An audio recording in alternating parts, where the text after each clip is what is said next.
Comenzamos este bloque de noticias hablando de medios de comunicación y deudas impositivas. La Corte Suprema de Justicia repuso una medida cautelar por la que un grupo de diarios de Capital Federal y el interior del país se amparan para evitar el pago de una deuda impositiva que le reclama la Administración Federal de Ingresos Públicos desde hace más de una década. Muy bien, está Mariana Moyano justamente con nosotros para referirse a este tema. Mariana, ¿qué significa? Bueno, hay varias cosas para plantear. Esta cautelar es de octubre del 2003 y tiene que ver con una situación incluso anterior en la cual se habla expresamente de la situación de crisis terminal que vivía ese sector de la prensa gráfica y toda la Argentina.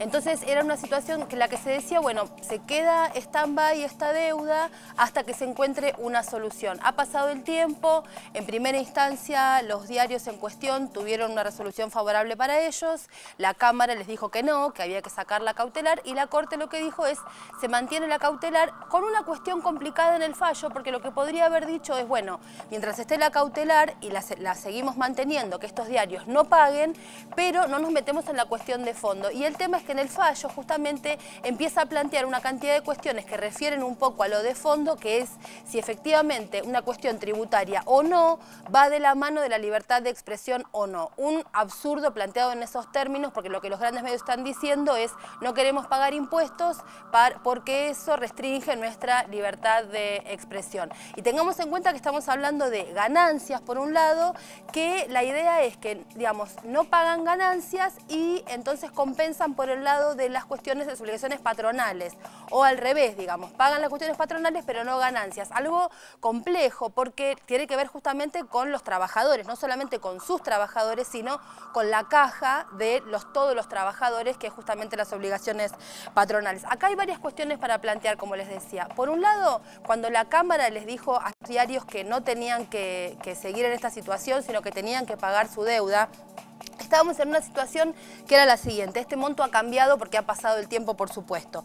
Todos los diarios del interior que se pusieron al día con sus deudas tenían una deuda en total de 80 millones. Todos los diarios del interior, y se pusieron al día con sus deudas. Clarín tenía 101 millones.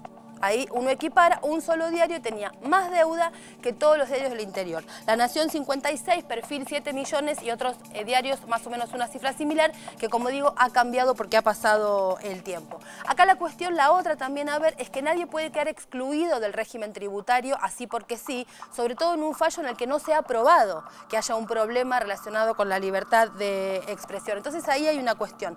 Pero el otro gran debate que se da acá es que uno puede, lo que puede hacer para hacer un ejercicio de verdad de cuál es la discusión, porque este no es un fallo fiscal, es un fallo claramente político, es correr a la AFIP y dejar en la escena a los grandes medios de comunicación, a estos diarios poderosos y a las pequeñas publicaciones. Por ejemplo, La Garganta Poderosa, La Vaca, La Pulseada, Barcelona, revistas que funcionan como cooperativas y que han tenido hace poquitito una ley que las favorece bajándoles el IVA, no diciéndoles no paguen, sino bajándoles el IVA. ¿En qué situación estamos hoy con este fallo de la Corte? Que estas revistas, Barcelona, La Vaca, La Pulseada, pequeñas publicaciones, tienen que pagar un porcentaje del IVA y La Nación, Clarín y otros diarios, nada. Ese es el problema de un fallo de semejantes características.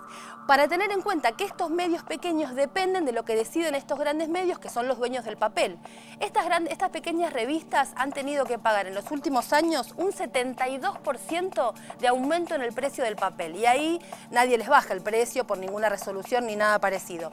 Estas revistas pequeñas tienen que pagarle un 40% más de lo que pagan estos grandes diarios con el IVA, que ahora obviamente no lo van a pagar. Es decir, tienen una carga sobre ellos que pagan sistemáticamente, y cuando lo que queda de esa ganancia que pueden llegar a tener es lo que les queda a ellos como salarios de los trabajadores. Entonces este fallo, decía, no es un fallo fiscal sino político, porque vacía las arcas justamente de lo que tiene que ver con los aportes patronales y con la cuestión del IVA. Y un dato para terminar, estas publicaciones pequeñas que están muy enojadas con esta situación, están planteando dos cosas. Por un lado, están agrupándose, ya tienen una cuestión legal planteada, van a ir a la Comisión Interamericana de Derechos Humanos para que esa comisión obligue al Estado a poner esta situación en orden. Y lo segundo que tenemos que ver es, tenemos ley de servicios de comunicación audiovisual para los medios audiovisuales. Tenemos ahora una iniciativa que tiene que ver con las telecomunicaciones que va a ordenar el espectro. En el campo de los medios gráficos no hay ley, o sea, lo que pasa termina siendo la ley del más fuerte, la ley de la selva. Por eso estos grandes medios tan poderosos logran este tipo de fallos.